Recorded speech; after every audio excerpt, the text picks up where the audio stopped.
Takže mali by ste už vedieť, čo to je hardware a software. To, že hardware sú tie súčiastky v počítači, už by ste mali niektoré z nich aj poznať. By ste mali vedieť, čo je to procesor, čo je to operačná pamäť,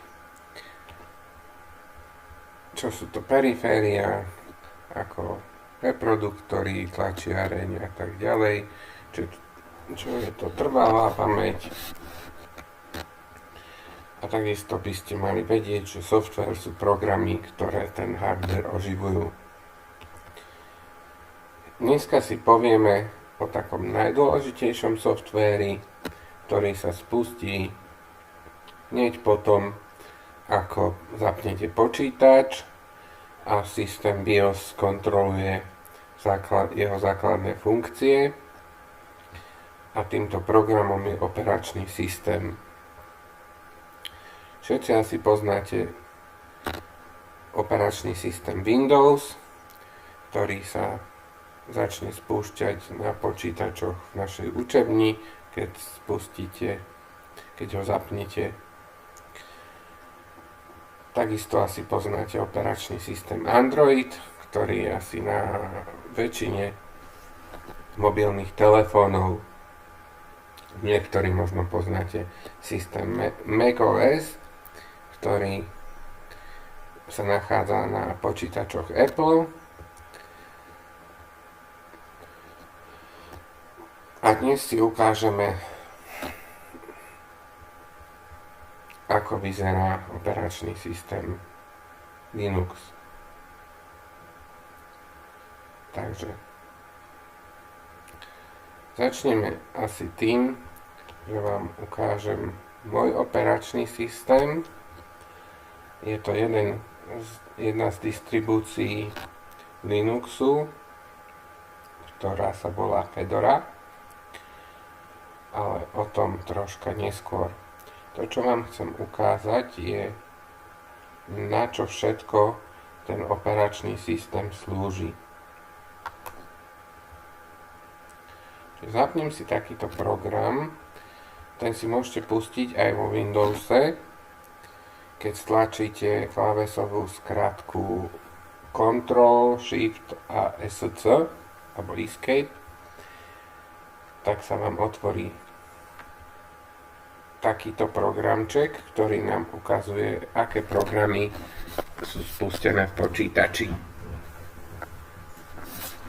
Umožní nám pozrieť, ako sú vyťažené jednotlivé jeho časti a koľko disk miesta zaberajú jednotlivé programy na diskoch počítači. Dobre, čiže takou prvou úlohou operačného systému je chrániť používateľa a jeho údaje. Viete, že na počítačoch v učebne sa musíte prihlasovať heslom, pretože tam robíte viacerí. Operačné systémy umožňujú nielen to, že v jednej chvíli pracuje na jednom počítači jeden človek, potom sa odhlási a príde druhý človek, ale môžete pracovať na jednom počítači viacerí ľudia súčasne. Na tomto mojom počítači môžem povoliť, že sa k nemu môžu pripojiť ľudia cez sieť a môžu sa prihlásiť svojim používateľským menom a heslom a uvidia svoju pracovnú plochu a budú pracovať na mojom počítači. Ja budem pracovať, oni budú pracovať a všetko bude fungovať tak, ako má. A operačný systém to zariadí. Takže operačný systém sa stará o práva používateľov, aby sa jednotliví používatelia dostali ku svojim údajom a mali ich chránené. Z tohto dôvodu je potrebné mať vždy aktuálny systém, pretože sa niekedy môže stať, že je niečo zle naprogramované a nejaký nástroj v tom operačnom systéme umožní neoprávnený zásah do vašich údajov. Vývojári toho operačného systému hneď ako zistia, že niečo také je možné, tak pošlú aktualizáciu, ktorá tú chybu napraví. Preto je dôležité ten systém mať vždy aktuálny. Ďalšou funkciou operačného systému je prideľovať čas procesora. Tu na to môžete vidieť v tomto stĺpci. Vidíme, že najviac času dostane proces, ktorý sa volá OBS. To je ten program, cez ktorý nahrávam práve toto video. Čiže aby to video bolo plynulé, aby zvuk bol plynulý, tak musí ten proces dostať veľa času. Ďalej si môžete všimnúť túto prioritu. Čiže tu na niektoré procesy majú veľkú prioritu, niektoré veľmi vysokú, niektoré normálnu, niektoré veľmi nízku. Napríklad tento proces Pulse Audio sa stará o to, aby mi fungovalo nahrávanie zvuku, preto má teraz nastavenú veľmi vysokú prioritu. Čiže ak niečo potrebuje tento proces, tak operačný systém ho uprednostní a pridelí mu čas procesora. Ešte som nevysvetlil, čo to je prideliť čas procesora. Operačný systém vlastne umožňuje nám pracovať vo viacerých programoch súčasne. Vidíte, že tu mám otvorený internetový prehliadač, môžem sa do neho prepnúť, môžem si zapnúť nejakú muziku, môžem sa prepnúť do inej aplikácie a všetky bežia ako keby súčasne. Oni však v skutočnosti nebežia súčasne. Oni sa prepínajú, len sa prepínajú tak rýchlo, že nám sa to javí ako keby bežali naraz. A v skutočnosti beží iba jedna a operačný systém ich prepína s veľkou rýchlosťou.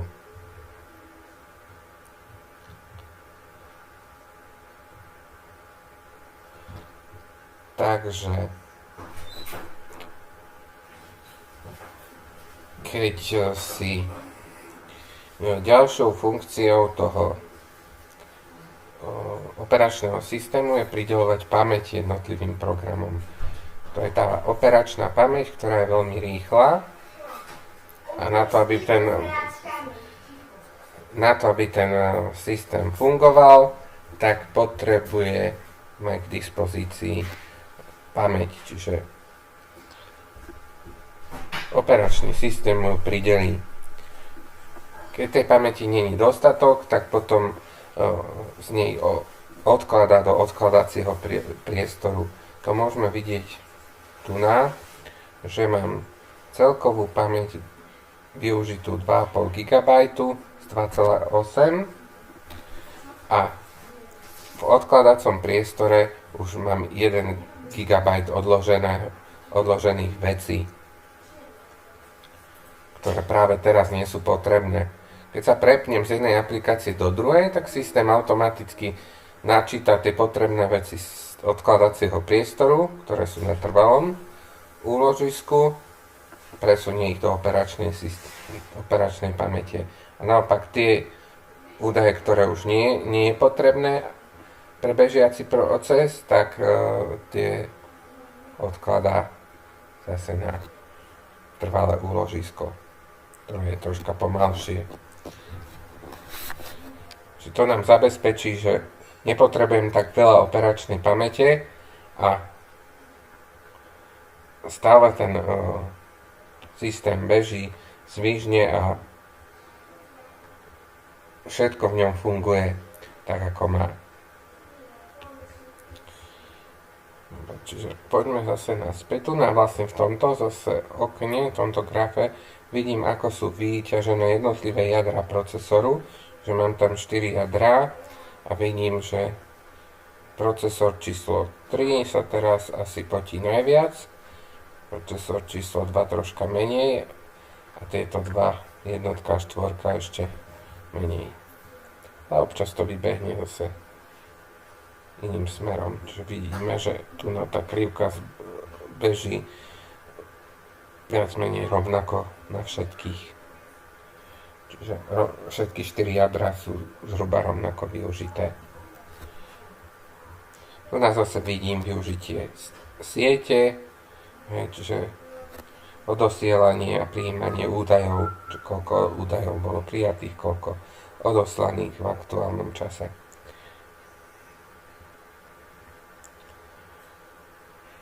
Čiže prideľovanie pamäte, prideľovanie času procesora, tu vidím celkový zápis na disk, čítanie z disku. Hej. Čiže vidím, že teraz prebieha nejaké čítanie v tomto procese. Nejaký zápis takisto na disk.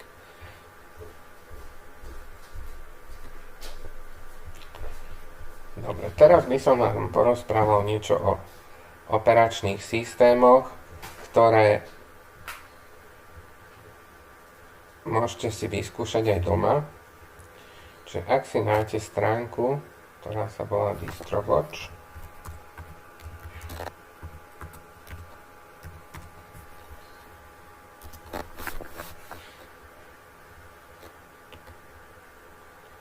môžete tu vidieť rebríček nejakých Linuxov, nejakých distribúcií operačného systému, ktoré môžete si doma nainštalovať na počítač. Tu vidíte nejaké nové, ktoré aktuálne boli vydané a vidíte, že ich je veľké množstvo. Prečo je to tak? V podstate je to preto, lebo operačný systém Linux pozostáva z dvoch častí. Pozostáva z jadra a pozostáva z nejakých nástrojov, ktoré voláme GNU. Jadro bolo vyvinuté študentom ako študentská práca a tento študent to jadro uvoľnil pre všetkých, ktorí by chceli tvoriť nejaký operačný systém, môžu sa do ňoho zapojiť a prispôsobiť si ho svojim potrebám. Takisto nástroje GNU vznikli v čase, keď sa vytváral internet. Vtedy univerzita americká v Berkeley dostala zákazku na vytvorenie operačného systému Unix a potom sa tí ľudia rozhodli, že tie isté nástroje vyrobia aj pre všetkých ľudí a budú pre nich voľne dostupné. A takisto do tej tvorby týchto nástrojov sa môže zapojiť hocikto. Čiže Linux aj tie nástroje GNU sú slobodným softvérom a ich strojové kódy sú voľne dostupné, sú vlastne open source. Takže si to vlastne môžeme predstaviť ako také nejaké Lego. Každý si zoberie tie nástroje, ktoré potrebuje a poskladá si z toho svoju vlastnú distribúciu. Že máme distribúcie určené pre začiatočníkov, také, ktoré sa podobajú viac na Windows, také, čo sa viac podobajú na macOS, alebo také, čo sa podobajú na Android, také, čo slúžia na pozeranie filmov, také, čo slúžia na hranie a tak ďalej. Čiže buď sú také, čo slúžia pre moderné počítače, také, čo slúžia pre staré počítače, čiže na výber je nespočetné množstvo kadejakých operačných systémov, ktoré môžete doma vyskúšať zadarmo. Ak chcete nejaké také hlavné, ktoré sa najčastejšie používajú, tak tie nájdete pod týmto odkazom, že hlavné distribúcie. A tu ak máte prehliadač Chrome, môžete si to dať preložiť do slovenčiny a prečítať si o tých distribúciách.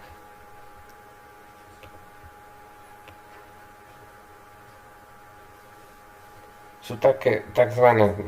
Distribúcie, ktoré vznikli od základu, tako je napríklad Debian, a sú odvodené distribúcie, ktoré vznikli z Debianu. Alebo vznikajú ešte stále. Ako základ použijú ten Debian, to si môžete predstaviť ako, že máte nejaké viac stavebníc, napríklad máte domček z lega, ktorý už je postavený, ale k tomu ešte pristaviate nejaké stromy, záhradku a tak ďalej a vznikne z toho zase niečo iné. Takže takto funguje aj v Linuxe, čiže z Debianu existuje veľká komunita, ktorá z Debianu robí distribúciu Ubuntu. Hej. A takisto potom ďalšia komunita, ktorá z Ubuntu robí zase Linux Mint. Takže takýmto spôsobom to nejako funguje. Ak si to chcete doma vyskúšať, budem veľmi rád. Je to veľmi jednoduché. Stačí si nájsť napríklad nejakú distribúciu, ktorá sa vám páči. Odporúčam vlastne túto distribúciu Linux Mint, pretože je veľmi podobná Windowsu. Je určená pre začiatočníkov. Čiže ak si ju nájdete na internete,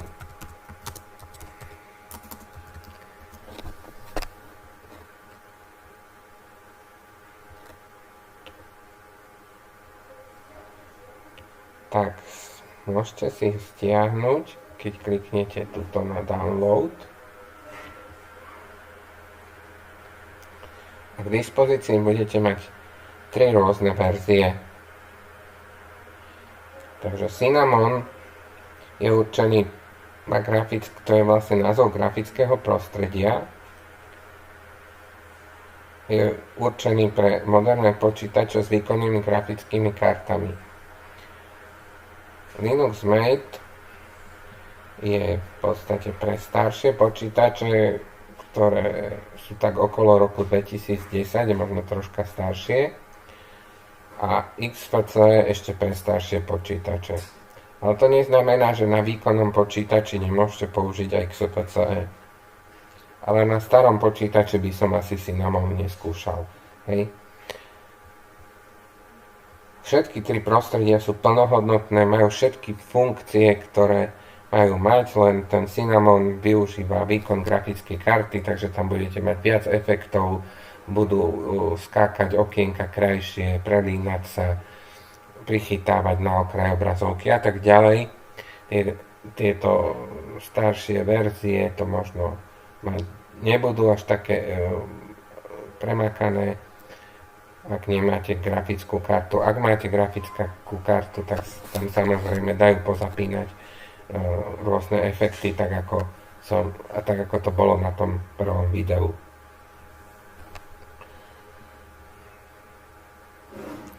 Dobre, takže ak si to chcete stiahnuť, kliknete na jedno, druhé alebo tretie.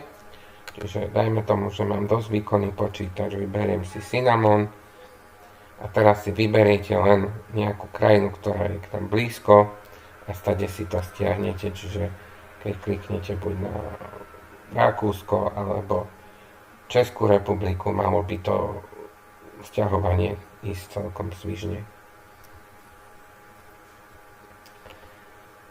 Keď máte ten systém stiahnutý, tak vlastne stiahnete ISO súbor. Ten si buď napálite pomocou vášho softvéru k napaľovaciemu CD-romke. Stačí, keď máte Windows 10, tak myslím si, že by to nemal byť problém. ISO súbory podporuje, čiže dajú sa rovno napáliť na CD-čko. Ak máte modernejší počítač bez CDčka, dá sa to nahrať na USB kľúč a naštartovať z USB kľúča. Slúži nám na to taký nástroj, ktorý sa volá že Yumi. A ten dokáže na jeden USB kľúč nahrať dokonca viacero tých distribúcií. Čiže môžete si na jeden kľúč nahrať aj Linux Mint, aj Ubuntu, aj Elementary OS a všetky, alebo aj viac distribúcií, ak sa vám tam zmestia. Tu len treba dávať pozor na verziu, ktorú si stiahnete.